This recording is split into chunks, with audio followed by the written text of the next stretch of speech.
की 5-7 लोक नाही, 100-200 लोकांची टोळी आहे बीड जिल्ह्यामध्ये आणि या सर्वावर मोकोका लावला पाहिजे. तोपर्यंत बीड जिल्हा शांत होणार नाही. बीड जिल्ह्यासाठी आमच्या भगिनी ज्ञानेश्वरी मुंडेताईंनी जी पाऊल उचललं ते शर्मेची गोष्ट आहे. ही काय अभिमानानं सांगायसारखी घटना नाही आहे. त्यांच्या आयुष्यामध्ये अशा घटना येणं त्यांच्यासाठी एक तर पती गेले आणि त्यांचा न्याय ती मागतायत. न्याय आमचे महाराष्ट्र. आता isakal.com आहे देशातील नंबर 1 ची मराठी न्यूज वेबसाईट. प्रत्येक अपडेटसाठी शासनातील जे अधिकारी आहेत, बीड जिल्ह्याचे आदरणीय SP साहेब, त्यांनी पण काय केलं, 5-6 महिने झालं त्यांना येऊन करतो म्हणतात मला माहीत नाही, पण त्यांना एवढं टोकाचं पाऊल उचलावं लागतं. मी जिल्हाधिकारी महोदयांकडे पण त्या उपोषणाला बसल्या होत्या. जिल्हाधिकारी महोदयांनी पण याच्यामध्ये लक्ष घातलं पाहिजे. असं जिल्हाधिकारी पण मी उद्या जिल्हाधिकारी साहेबांना पण भेटणार आहे. SP साहेबांचा पण वेळ मी आता उद्याचा मागतोय. उद्या SP साहेबांना जिल्हाधिकाऱ्यांना दोघांनाही भेटणार आहे आणि दोघांना सविस्तर म्हणजे मागणी करणार आहे की आणि ही माहिती पण देणार आहे की असे प्रकार तुम्हाला जिल्ह्यामध्ये कायदा व सुव्यवस्था पूर्वपदावर आणायची का नाही आणायची. कारण कसं प्रत्येक गोष्टीमध्ये यांना कायदा व सुव्यवस्था फक्त दाखवायचे आणि कुठंच आणायची नाही अशी परिस्थिती निर्माण होती. त्याच्यामुळे ह्या प्रकरणामध्ये पहिल्यांदा मी आदरणीय आमच्या ताईंचं आयुष्य प्रकृती सुधारणा हो आणि दीर्घ आयुष्य लाभो असे त्यांना मी परमेश्वराला प्रार्थना करणार आहे.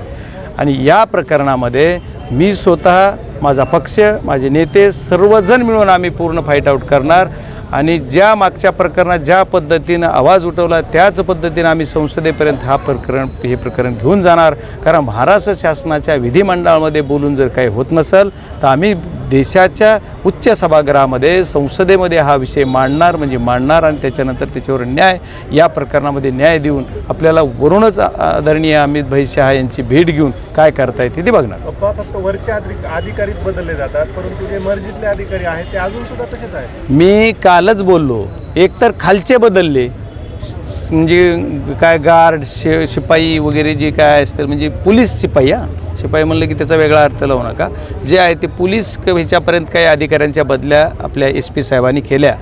मी SP साहेबाला एक पत्रही दिलं.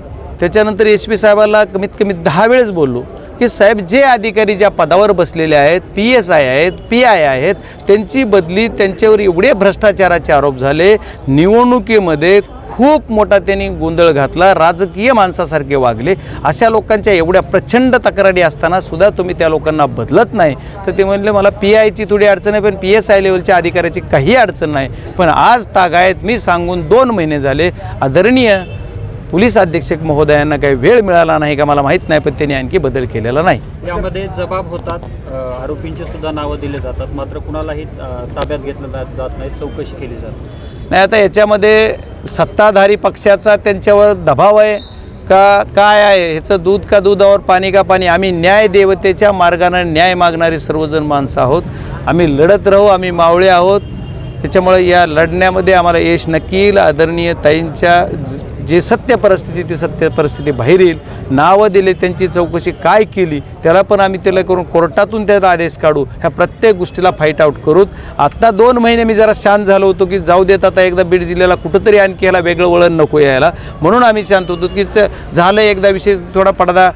आमच्या संतोष अण्णा देशमुख यांच्या जी मर्डर झाला त्याच्यावर जी काही एक आरोपी सापडला नाही, ज्याच्यावर दाखल झाला गुन्हा. आणखी मी तर त्यावेळेस बऱ्याच वेळेस सांगितलेलं की 5-7 लोक नाही, 100-200 लोकांची टोळी आहे बीड जिल्ह्यामध्ये आणि या सर्वावर मोकोका लावला पाहिजे. तोपर्यंत बीड जिल्हा शांत होणार नाही. पण याच्यात राजकीय विषय वेगळे वेगळे येतात.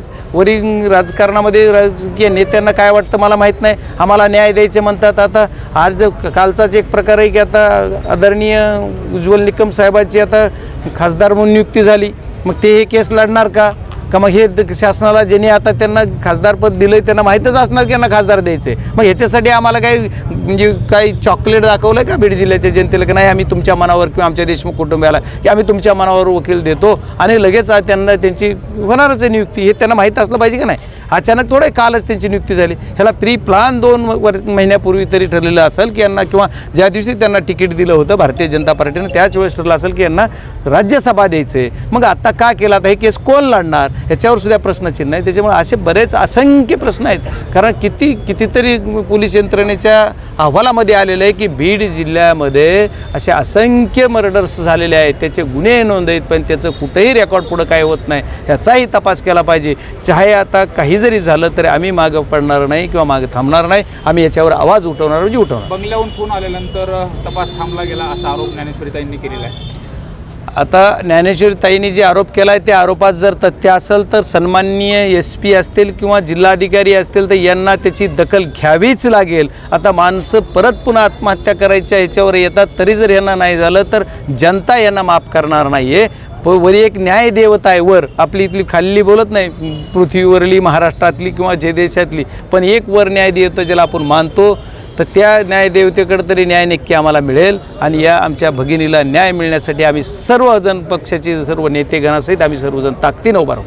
8 तपासी अधिकारी बदलले, 3 SP देखील बदलले, मात्र आरोपी निष्पन्न सुद्धा झाले नाही. आता हे जे तुम्ही म्हणता हे सत्य आहे. 18 महिन्यापासून त्यांचं त्या जे आरोपी आहेत ते सापडत नाहीत. मग आता किंवा निष्पन्न होत नाहीत, तर याच्यात कारण काय, तर त्याचे रेकॉर्ड्स आहे, त्याचे काय नावं दिले, त्यांचे कॉल डिटेल, त्यांचे मोबाईल, हे सर्व चेक केलं पाहिजे. प्रत्येक गोष्टीला पॉईंट टू पॉईंट घेऊ.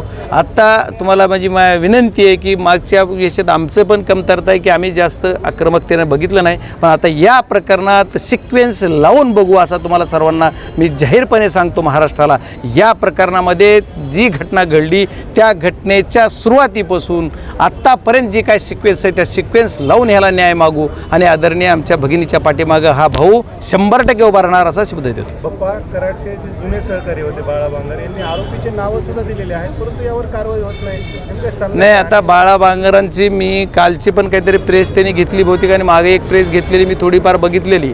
पण बाळा बांगरांना माझी ज्यांनी केलं तर माझी SP साहेबांना विनंती की त्यांनी जर डायरेक्ट बोलत असले तर त्यांनाची तरी चौकशी केली पाहिजे ना. बाळा बांगरची तुम्ही कसं बोलतात? मग SP साहेब काय झोपलेले आहेत का? आमचे बीड जिल्ह्यात काय करतायत SP साहेब? काय SP साहेबाला नाही का लक्ष देत? SP साहेबाला फक्त मी देश विदेशातील प्रत्येक घडामोडींचे लाईव्ह अपडेट मिळवण्यासाठी आता साम टीव्हीच्या सर्व सोशल मीडिया प्लॅटफॉर्मला लाईक, फॉलो आणि सबस्क्राईब करा. तसंच सर्व नोटिफिकेशनसाठी बेल आयकॉन प्रेस करायला विसरू नका.